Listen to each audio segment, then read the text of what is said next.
Bismillahirrahmanirrahim. Peperangan Mu'tah dan operasi ketenteraan.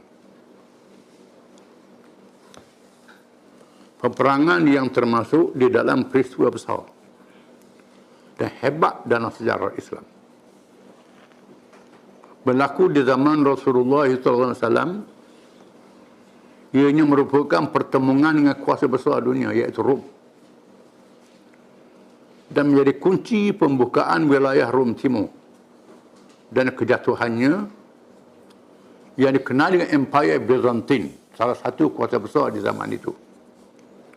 Zaman itu ada dua kuasa besar, iaitu Parsi di timur dan Rom di barat. Rom ada dua Rom, Rom Timur Byzantine dan Rom Barat yang berpusat di Itali. Rom, dua Rom. Tapi yang besarnya ialah Byzantine, Rom Timur. Mu'tah ni peperangan pertama yang hebat berlaku antara Islam dengan Byzantine. Peperangan ni berlaku di bulan Jumadal Ula. Orang Melayu kata Jamadil Awal, Arab kata Jumadal Ula. Tahun ke-8 Hijrah. Bersamaan bulan Ogos atau September tahun 629 Masihi. Dinamakan Mu'tah, mengambil sempena tempat berlakunya perang ini, iaitu di Jordan. Mu'tah merupakan sebahagian daripada Syam. Negeri Syam. Negeri Syam itu ialah Jordan, Palestin, Syria, Lebanon. Sekarang ini dibahagi mengikut perjanjian Sykes-Picot.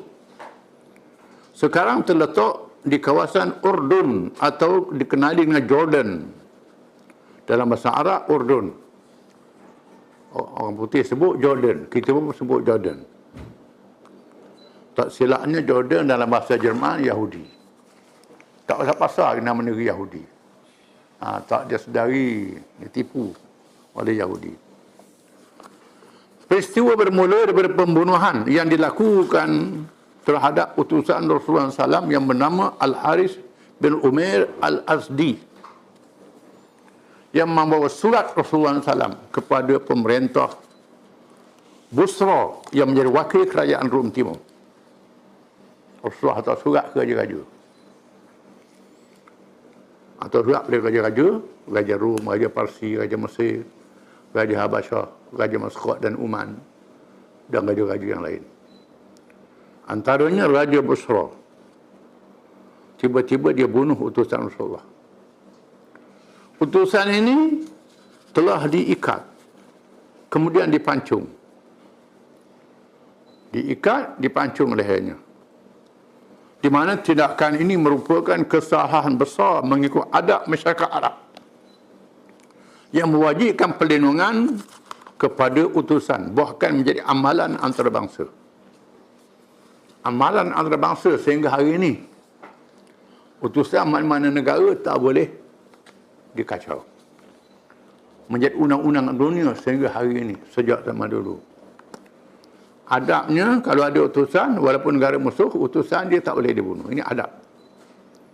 Tiba-tiba, Raja Busra ni bunuh utusan Nabi. Al-Haris bin Umair Al-Azdi, mati syahidlah dia. Oleh kerana tindakan tersebut dikira lebih buruk daripada perisytiharan perang. Lebih pada isytihar perang lagi. Maka Rasulullah SAW terlalu sedih dan murka. Lalu diperintah supaya menyediakan angkatan tentera seramai 3,000 orang. Jumlah anggota 3,000 orang. Yang mana merupakan jumlah yang terbesar selepas peperangan Ahzab. Kepada Islam, jumlah paling besar selepas Ahzab. Rasulullah SAW melantik Zaid bin Harithah radhiyallahu anak angkat kesayangannya menjadi panglima, dengan berpesan sekiranya Zaid gugur syahid diganti oleh Ja'far bin Abi Talib radhiyallahu anhu, sepupunya. Sekiranya Ja'far gugur syahid diganti pula Abdullah bin Rawah radhiyallahu anhu. Ini 3 orang panglima tentera Yang pertama Zaid bin Harisah, anak angkat Rasulullah sendiri. Kalau Zaid gugur, ganti Ja'far bin Talib, sepupu Rasulullah SAW. Kalau Ja'far mati, ganti Abdullah bin Rawah al-Ansari yang asal dari Madinah. Diserahkan kepada mereka bendera berwarna putih. Mereka diperintah supaya bertindak ke atas pembunuhan Al-Haris. Diperintah supaya menyerang terhadap raja dan rakyat yang membunuh utusan Nabi Al-Haris radhiyallahu anhu. Terlebih dahulu mereka musuh perlu diajak menganut Islam. Kalau tidak, diserang dan memohon pertolongan Allah. Adabnya ialah bila siapa ajak masuk Islam dulu. Kalau masuk Islam, selamat. Dosa-dosa zaman dulu, yang dulu dia ampun oleh Allah. Molek, baik. Ajak masuk Islam. Tak masuk Islam, perang. Sabda Rasulullah SAW kepada mereka, Rasulullah SAW bersabda kepada mereka, "Ughzu bismillah fi sabilillah man kafara billah la taghdiru wa la tughayyiru wa la taqtulu walida wa la imra'atan wa la kabiran faniya wa la mun'azilan bisawma'ah wa la taqta'u nakhlan wa la shajarah wa la tahdimu bina'a." Ini pesanan Nabi. Berperanglah dengan nama Allah pada jalan Allah terhadap sesiapa yang kufur terhadap Allah. Jangan mengkhianati perjanjian. Kalau buat perjanjian, jangan khianat perjanjian itu. Jangan memindanya untuk mengkhianati perjanjian. Jangan pindah kalau ada perjanjian. Kita setia dengan janji kita. Jangan membunuh kanak-kanak, kaum wanita, orang perempuan, orang tua dan orang yang mengasingkan diri di gereja, padri-padri tak boleh dibunuh. Yang kacau gereja dia, yang kacau.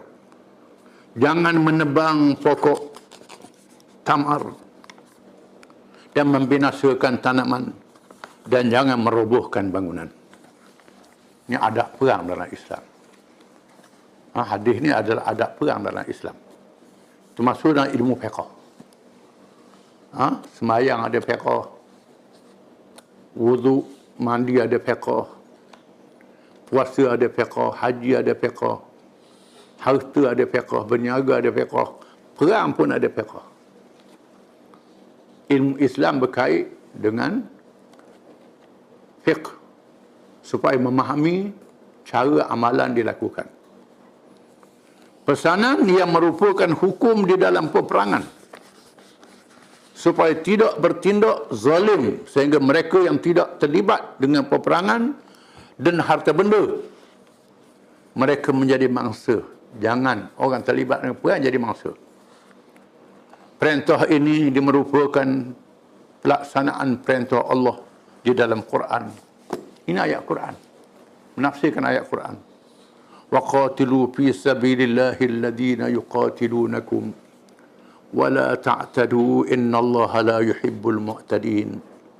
Surah Al-Baqarah ayat 190. Artinya, dan berperanglah kamu pada jalan Allah akan orang-orang yang memerangi kamu, dan janganlah kamu melampaui batas. Sesungguhnya Allah tidak mengasihi orang-orang yang melampaui batas. Ingat, perang-peranglah tapi jangan melampau. Hari ini banyak orang suka jihad tak tahu kahla. Jihad tak tahu kahla ni macam lah juga semayang tak tahu kahla. Tak ada pasal-pasal. Tak kena cara semayang, semayang tak sah. Tak kena cara puasa, puasa tak sah. Tak kena cara jihad, jihad tak sah. Pakai gigi rangguk gitu je. Banyak semangat tinggi ni. Gigi tidak fiqh, tidak memahami hukum-hukumnya. Islam mendahului undang-undang antarabangsa di zaman moden, iaitu mendahului piagam Geneva dan piagam bangsa-bangsa bersatu. Hari ini terkenal dengan piagam Geneva, undang-undang antarabangsa, piagam bangsa bersatu, yang dibuat di awal abad yang lalu. Islam 1000 tahun mendahului Piagam Geneva. 1000 tahun mendahului undang-undang antarabangsa yang ada pada hari ini. Islam mengakui peperangan untuk menentang kezaliman, mempertahankan Islam, tanah air, negara, penganut dan pendakwah yang diganggu atau diceroboh dengan adab-adab yang diwajibkan mengikut hukum syarak. Dan berdosa kalau tidak beramal dengannya. Kalau tak ikut hukum syarak, berdosa lah walaupun perang. Macam semayang, awak kerja tak betul dengan semayang. Bukan boleh pahala, boleh dosa. Maka Islam tidak melakukan sewenang-wenang di dalam peperangan. Seperti yang berlaku dalam peperangan dunia moden dan dikatakan bertamadun ini. Zaman sekarang, kalau berperang, habis senjata pemusnah. Tak kata apa dia, manusia menatang. Orang tak terlibat, semua kena. Ini berdosa mengikut Islam, tak boleh. Di mana undang-undang antarabangsa dan segala perjanjian tidak dihormati, terutama oleh negara-negara besar dan kuat. Negara besar, negara kuat tak hormat undang-undang yang dibuat sendiri, yang lebih bersifat angkuh terhadap segala undang-undang dan perjanjian. Undang-undang dan resolusi antarabangsa hanya digubal untuk negara-negara kecil dan lemah sahaja. Sama dengan undang-undang rimba, undang-undang hutan di kalangan binatang. Macam undang-undang binatang yang ada pada hari ini. Singa, rimau, gajah boleh bunuh. Siapa-siapa dia nak bunuh. Tak kena apa dia hak kecil. Undang-undang untuk hak kecil saja. Orang besar tak ada kena undang-undang. Contoh tergini ialah Amerika yang telah mengecualikan bala tenteranya daripada diseret ke mahkamah antarabangsa kalau melakukan jenayah perang. Amerika tak ada tandangi perjanjian yang berkait dengan jenayah perang. Askar dia buat salah, tak boleh bawa ke mahkamah antarabangsa. Ni. Islam tak begitu. Islam tetap mewajibkan adab sopan di dalam peperangan, walaupun ketika di dalam keadaan paling kuat dan menang. Walaupun Islam menang, Islam kuat, hukum mesti ikut. Kalau tak ikut hukum, berdosa. Berdosa bukan dunia saja, berdosa dari akhirat. Islam adalah agama Allah yang maha berkuasa. Tidak boleh dikalahkan walaupun tanah air dan umatnya dijajah. Ini hebatnya Islam. Walaupun hari ini tanah air orang Islam dijajah, umat dia dijajah, tapi Islam tak boleh kalah. Iman yang ada dalam diri pendukungnya tidak boleh dipadamkan, sebagaimana mereka tidak boleh memadamkan matahari dan bulan. Musim dan bencana alam yang ditentukan oleh Allah, sebagaimana peraturan alam, tidak ada kuasa besar yang boleh hapuskan. Contohnya matahari dan bulan. Tak ada kuasa besar dunia yang boleh halih matahari bulan ikut kehendak dia. Nak pecah matahari bulan, nak cabut, tak ada kuasa besar yang boleh. Musim-musim tak boleh, bencana alam. Contohnya COVID yang berlaku pada hari ini. Negara besar pada teruk kena. Tak boleh lawan Allah Ta'ala. Islam juga adalah daripada Allah. Maka kebangkitan Islam yang maksa jihad secara bersenjata wajib mematuhi perintah Allah dan Rasulnya SAW yang mengharamkan perbuatan melampau. Oleh kerana itu, kita orang Islam mesti ikut hukum kita, syariat kita. Berperang sekalipun jangan melampau.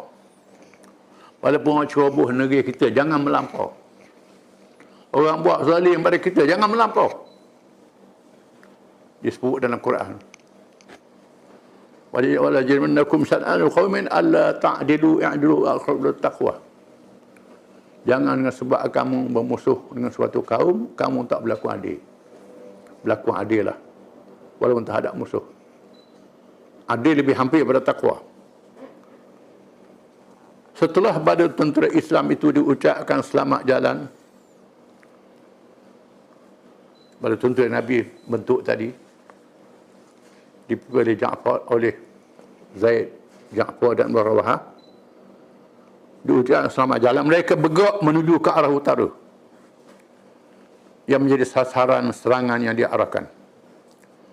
Apabila mereka sampai di Ma'an, yang termasuk dalam wilayah Syam, yang terletak di utara Hijaz, tiba-tiba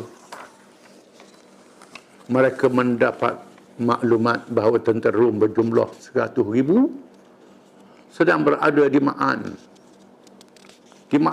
Disertai oleh 100,000 tentera dalam kalangan kabilah Lakham, Juzam, Balqin, Bahra, Bali. Jadi 200,000 tentera musuh. Maka jumlah musuh menjadi seramai 200,000. Ini menjadi masalah besar dan sangat berbahaya. Bagaimana tentera yang jumlah hanya 3,000? Tentera Islam 3,000 saja. Musuh 200,000. Bagaimana? Menghadapi tentera yang berlipat kali ganda. Kedudukan yang sangat tidak seimbang mengikut perhitungan jumlah. Berapa kali ganda? 3,000 lawan 200,000. Seorang lawan 100 orang. Tok dekor mana boleh lawan ni? Seorang lawan 100 orang. Musyawarah penglima. Tentera Islam tidak pernah menghadapi musuh yang begitu besar jumlahnya.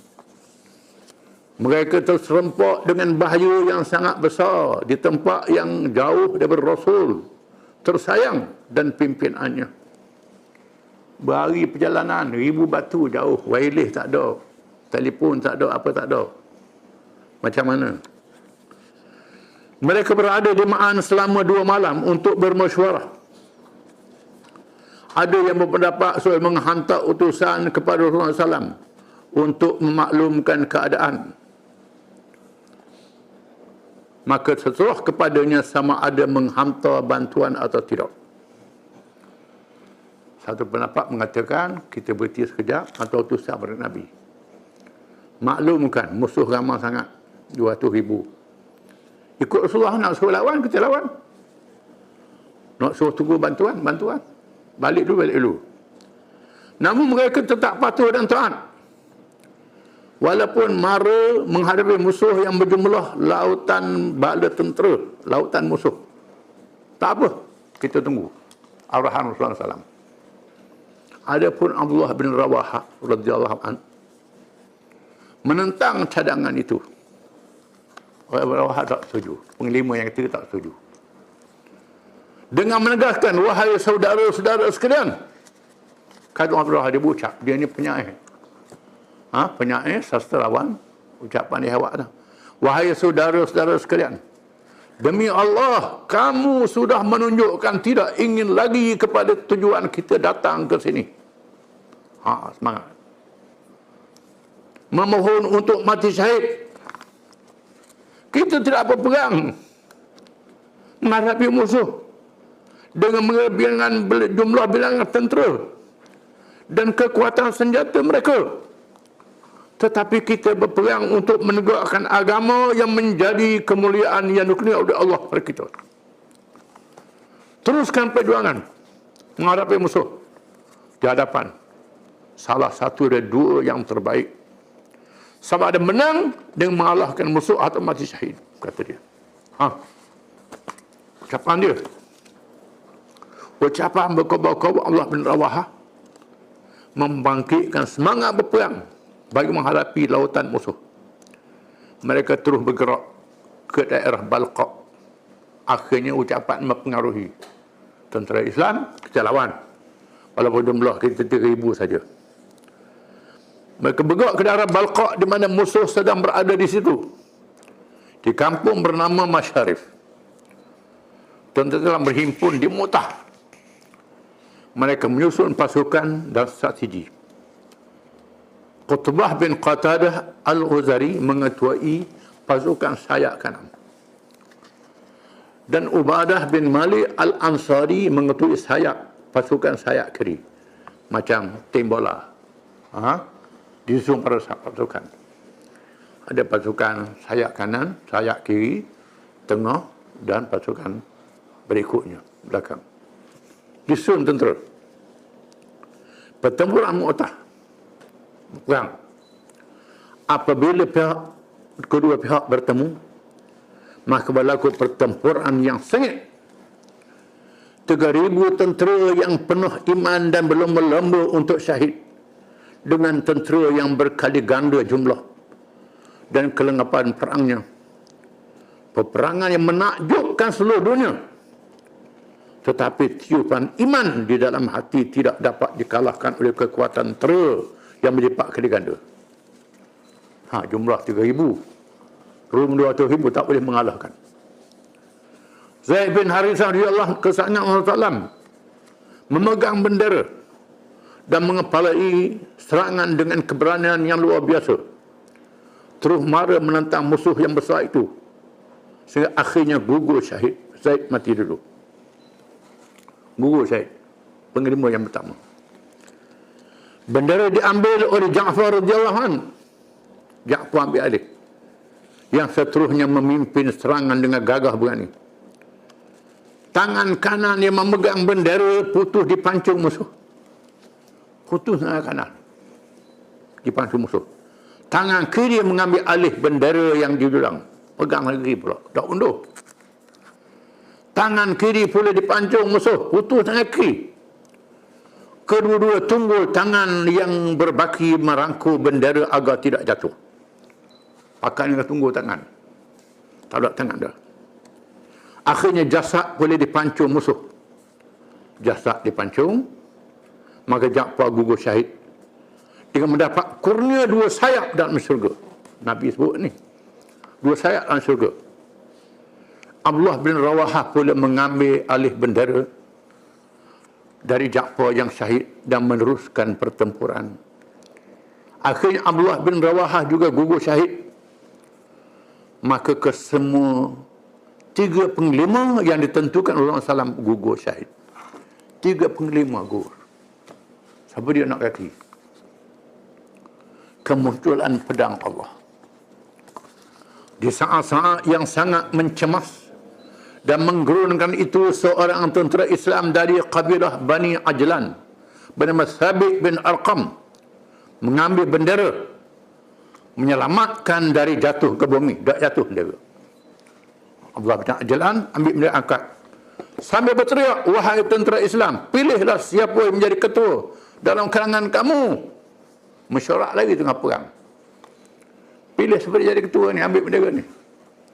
Mereka menjawab, awaklah yang menjadi ketua kami. Awak suruh dia ambil bendera. Dia menjawab, tidak, saya bukanlah orang yang layak, kata dia. Akhirnya mereka bersetuju bendera diambil alih oleh Khalid bin Al-Walid radhiyallahu anhu. Khalid ambil alih. Rasulullah SAW melihat peperangan yang berlaku itu secara langsung melalui wahyu. Tuhan tunjukkan mukjizat. Nampak Nabi duduk Madinah 1000 batu. Nampak. Tuhan tunjuk kepada Nabi, nampak berlaku peperangan itu. Secara wahyu. Dengan linangan air mata. Kesediaan baginda kerana menceritakan kepada para sahabatnya yang ramai di hadapan. Sekarang Zaid yang memegang bendera mengepali peperangan, dia gugur syahid, kata Nabi, menangis. Bendera diambil oleh Ja'far, dia gugur syahid dengan kedua-dua tangannya putus dipenggal. Allah mengurniakan kepadanya 2 sayap dalam syurga. Boleh 2 sayap dalam syurga. Bendera diambil pula oleh Abdullah bin Rawahah. Ambil bendera. Dia juga gugur syahid. Sekarang, kata Nabi, bendera diambil alih sebilah pedang dalam kalangan pedang Allah. Mereka Khalid Walid dapat gelar pedang Allah. Sehingga berjaya membuka jalan kemenangan untuk mereka. Khalid Walid ambil alih bendera. Ini kepintaran Khalid. Kepintaran yang luar biasa.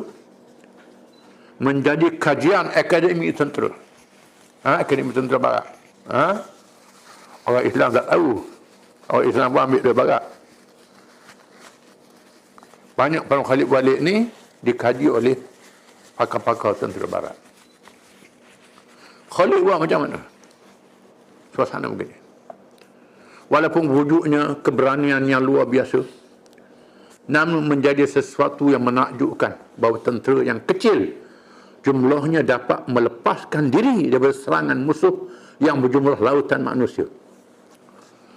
Dengan pertolongan Allah, Khalid bin Walid radhiyallahu anhu merancang dan mengatur strategi yang menggerunkan musuh. Setelah sehari suntuk bertempur di waktu malamnya, Khalid merancang menyusun semula tentera dengan mengadakan beberapa pasukan. Dibuat pasukan-pasukan banyak. Taktik Khalid. Dia kumpul 300 orang ni, dibuat pasukan-pasukan yang banyak. Pasukan-pasukan yang banyak. Ada ketua lah, pasukan ada ketua dia. Yang diarah supaya pada keesokan harinya menentang musuh secara bergilir. Mengikut pusingan masing-masing. Jangan lawan terus. Pasukan pertama lawan, lepas tu undur, yang kedua pula lawan. Lepas tu undur pula, yang ketiga pula lawan. 3,000 ni boleh buat berapa puluh ratus pasukan lah. Dalam masa yang sama pasukan menunggu giliran bergerak pantas sehingga debu naik menjulang bendera ke udara dan melindungi mereka dari pandangan musuh. Hak belakang lagi nak kuda. Debu naik. Debu naik, musuh tak nampak berapa jumlah. Tapi musuh nampak, mari semua tak putus. Ini taktik Khalid. Satu taktik yang bijak. Dia buat pasukan yang banyak, macam ombak, ada semua. Pusing lawan. Hak ni pula, hak belakang ni mesti naik kuda pusing. Debu naik ke langit. Dan musuh tidak menjadi kecilnya jumlah tentera, tetapi sebaliknya mereka menyangka tibanya bantuan. Musuh ingat bantuan sudah tiba, yang memungkinkan serangan yang bertali arus. Gerakan berundur untuk menyelamatkan tentera yang kecil itu tidak diburu oleh tentera Rom yang besar jumlahnya. Mengundur tentera dalam keadaan tentera Rom tak kerja. Strategi yang diambil menyebabkan tentera musuh berundur dan tentera Islam pulang ke Madinah dengan selamat. Tentera Rom berundur kerana melihat orang Islam ni berani. Lepas tu ada semua. Lepas satu. Hak belakang ni berlari dengan kuda. Kuda ni, bila lari, naiklah debu. Naik debu. Dia tak nampak banyak-banyak belakang. Yang dia nampaknya, bertali arus datang tentera ni. Sudah tentulah mari bantuan ni. Kalau hak depan ni berani macam ni, tak tahulah. Mak Rom berundur. Jumlah tentera yang gugur syahid hanya 12 orang saja. 12 orang dia syahid. 3 pengkhidmatan ada kubur di Mu'tah sampai sekarang. Adapun tentera musuh mengalami korban yang besar. Tentera amat mati. Keberanian dan kepintaran perkasaan tentera Islam yang lahir berkeimanan yang kuat merupakan kekuatan rohani yang tidak mampu dikalahkan oleh seluruh kekuatan ketenteraan yang ada di bumi ini. Sangat menggerunkan tentera sehingga memaksa mereka tidak memburu tentera yang berundur. Walaupun berundur ketika menghadapi musuh termasuk dalam dosa besar. Mengikut hukum syarak, bila berlawan dengan musuh tak boleh undur. Undur takut, undur lari, menyerah kalah. Undur menyerah kalah dosa besar. Sebab itu orang Islam tak boleh jadi pelarian. Orang Islam jadi berhijrah. Hijrah lain, pelarian lain. Pelarian ni menyerah kalah. Hijrah tak menyerah kalah. Ini beza. Hijrah lain, pelarian lain. Kena faham. Tetapi penguraian yang bersifat strategi dan merancang semula perjuangan dan kemarahan. Bukannya menyerah kalah dikecualikan oleh Allah berundur. Bahkan dikira langkah terbaik bagi mengalahkan musuh.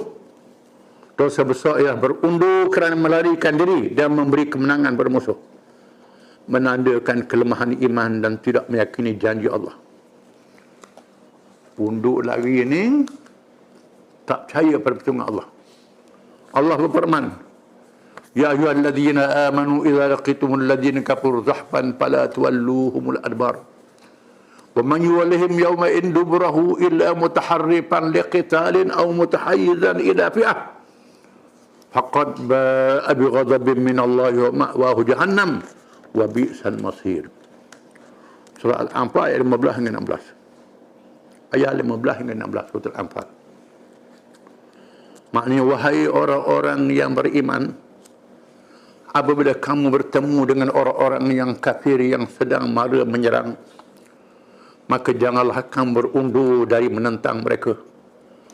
Dan sesiapa yang berundur menentang mereka pada ketika itu, kecuali bergerak ke arah lain untuk tipu maslahat peperangan, tak apa.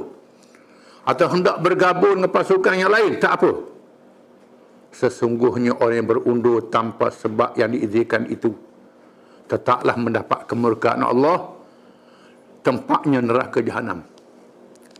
Ialah seburuk-buruk tempat kembali. Kalau undur kerana lari, undur kerana nak selamatkan diri, bukan nak selamatkan agama, nak selamatkan diri, dosa besar. Kalau tak bertaubat, dosa besar. Masuk neraka jahanam. Kecuali undur taktik, undur strategi, itu tak ada salah. Cintakan syahid. Wallahu alam. Dia sambung.